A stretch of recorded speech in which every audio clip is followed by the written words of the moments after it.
Selamat sore Bapak Ibu dan saudara-saudari yang dikasihi Kristus.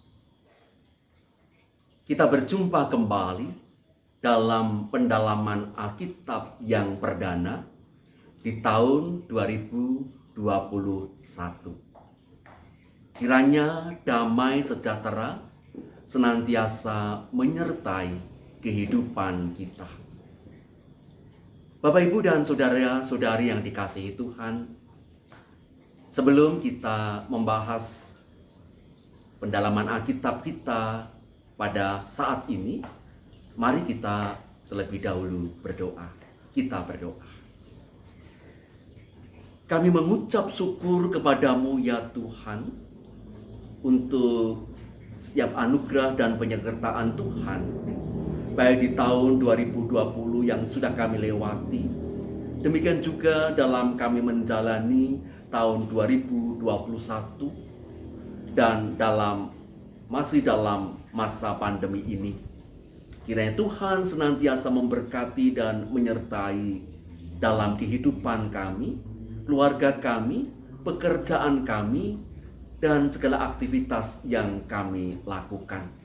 Berkati pendalaman Alkitab kami pada sore hari ini, sehingga kami diingatkan kembali akan panggilan Tuhan dalam kehidupan kami, supaya kami terus berkata dan berkarya menyatakan kemuliaan Tuhan. Di dalam Kristus kami berdoa. Amin. Bapak, Ibu, dan saudara-saudari yang dikasihi Tuhan, tema yang akan kita bahas pada saat ini adalah berkata dan berkarya menyatakan kebenaran. Dengan bacaan Injil Yohanes 1 ayat 43 sampai ayat 51. Dan saya percaya Bapak, Ibu, dan saudara-saudari telah membacanya. Sebuah kata bijak mengatakan, Allah tidak mengasihi kita karena kita berharga. Kita berharga karena Allah mengasihi kita. Pada umumnya manusia selalu melihat dari latar belakang kehidupan pribadi atau keluarga dan tempat tinggal. Hal ini nampak ketika Filipus menyaksikan tentang Yesus kepada Natanael. Seketika itu juga Natanael berkata, "Mungkinkah sesuatu yang baik datang dari Nazaret?" Hal ini adalah merupakan fakta yang selalu mempengaruhi kehidupan manusia. Bukan hal lahiriah yang mempengaruhi dasar iman percaya kita kepada Yesus, sehingga kita mau mengikut Dia. Tetapi oleh kuasa dan kasih-Nya yang dinyatakan melalui pekerjaan atau pelayanannya. Bapak, Ibu, dan saudara-saudari yang dikasihi Tuhan, Yohanes 1 ayat 43 sampai 51 adalah lanjutan dari proses pemilihan murid-murid Yesus yang pertama, yaitu Andreas dan Petrus. Kemudian Yesus berangkat ke Galilea, bertemu dengan Filipus dan berkata kepadanya, "Ikutlah aku." Panggilan Yesus kepada Filipus disampaikan secara mendadak. Dalam hal ini, Yesus menyatakan kuasa dan kedaulatannya kepada para murid-muridnya, atau pada saat memilih murid-muridnya. Dari proses pemulihan ini juga kita diingatkan bahwa Yesus memilih muridnya bukan berdasarkan kelebihan, tetapi berdasarkan kemauan dan ketaatan para murid dalam mengikut Yesus. Dalam ayat 45 sampai ayat 48, setelah Filipus bertemu dengan Yesus, ia menemui Natanael dan menceritakan tentang Yesus adalah Mesias, Yesus anak Yusuf dari Nazaret.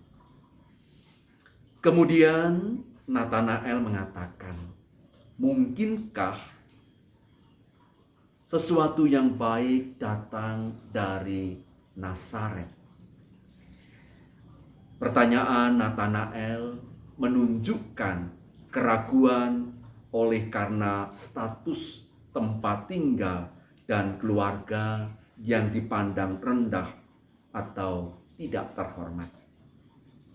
Akhirnya Filipus mempertemukan Natanael dengan Yesus. Filipus mengadakan pendekatan dan selanjutnya Filipus mempertemukan Natanael dengan Yesus. Pertemuan dengan Yesus merubah keraguan menjadi kepastian dan pertumbuhan iman yang kuat. Dalam ayat 49 sampai 51, pengakuan iman Natanael menumbuhkan ketaatannya menerima dan mengikut Yesus sebagai juru selamat. Dan selanjutnya Natanael menjalankan panggilan Tuhan Yesus di dalam hidupnya. Dengan ketaatan dan kesetiaannya, senantiasa ia wujudkan dalam pelayanannya. Bapak, Ibu, dan saudara-saudari yang dikasihi Tuhan, bagaimana kita mengaplikasikan dari pembahasan kita pada saat ini dalam kehidupan kita?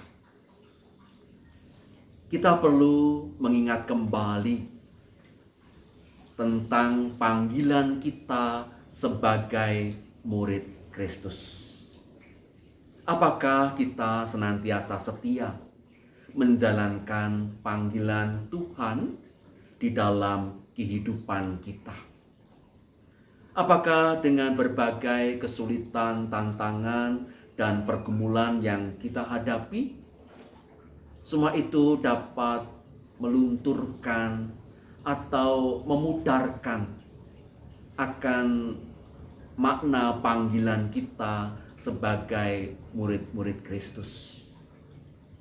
Tentu dari apa yang saya sampaikan, jawabannya ada di dalam diri kita masing-masing.